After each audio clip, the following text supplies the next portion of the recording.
Саламатсыздар ма балалар? Биологиядан бүгінгі сабағымыздың тақырыбы жүйке жасушасының құрылысы нейрон. Нейрон жүйке жүйесінің жасушасы. Жүйке жүйесінің жасушасы екі түрге бөлінеді.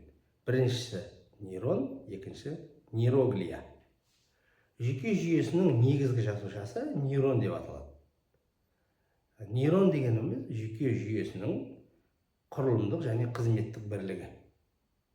Жүйке жүйесіне ми, жұлын, жүйкелер, жүйке түйіндер жатады. Нейронның қызметі өте күрделі. Бірінші қызметі ақпаратты қабылдау. Екінші қызметі ақпаратты өңдеу. Келесі кодтау. Келесі ақпаратты тарату. Ақпаратты сақтау. Және басқа нейрондармен байланысу. Яғни басқа нейрондармен байланысу қызметін атқарады.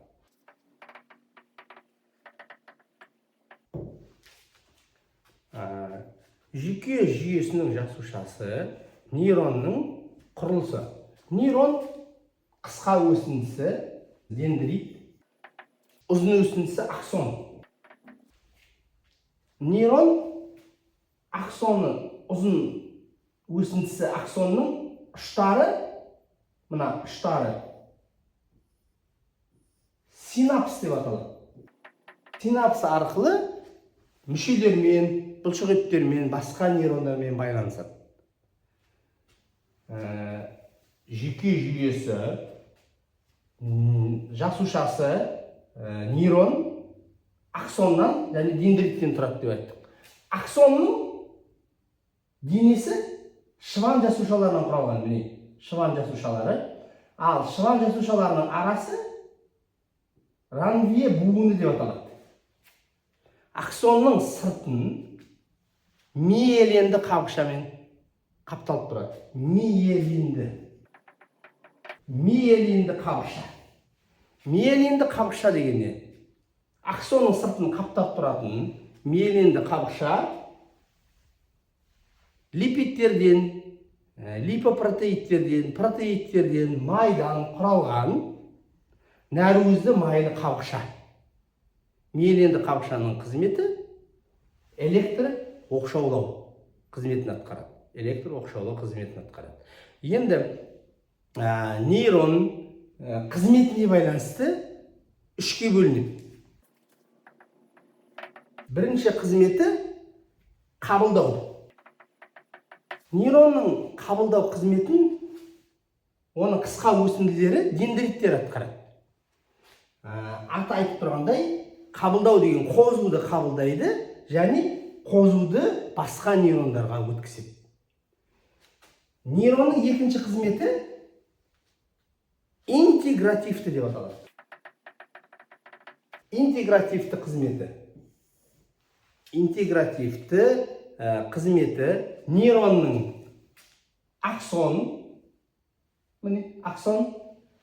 және мына жердегі бөлігі, яғни аксонның қабылдау бөлігі, немесе аксон мен аксонның төмпешігі осы интегративті қызметке кіреді.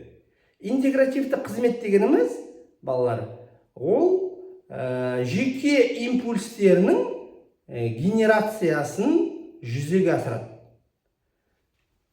Нейронның үшінші қызметі ол хабарлаушы. Нейронның үшінші қызметі хабарлаушы. Яғни, оған аксон және аксон төмпешігі жатады, хабарлаушы, және қозуды нейрон денесінен жұмыс мүшелерге өткізеді, және басқа нейрондарға өткізеді. Міне, балалар, нейронның негізгі қызметі қабылдау, интегративті, хабарлаушы деп үшке бөлінеді. Жүйке жүйесі негізгі ми және жұлын деп аталатын екі мүшеден тұрады. Ми мен жұлын ағзат пен сұр заттан құралған. ағзат дегеніміз аксонның өсінділері. Яғни аксонның өсінділері шоғырланған кезде ми мен жұлынның ағзатын құрайды. Ал ми мен жұлынның сұрзатын дендриттер құрайды. Яғни сұрзат дендриттердің бірігуінен тұрады. Ал осы дендриттердің денесін перикарион деп атаймыз. Балалар, сонымен бүгінгі сабақта біз нейрон және нейронның құрылысы және қызметімен таныстық. Бізді жоғалтып алмау үшін каналымызға тіркелуді ұмытпаңыздар, қоңыраушаны басып қойыңыздар. Бүгінгі сабақ осымен аяқталды. Сау болыңыздар.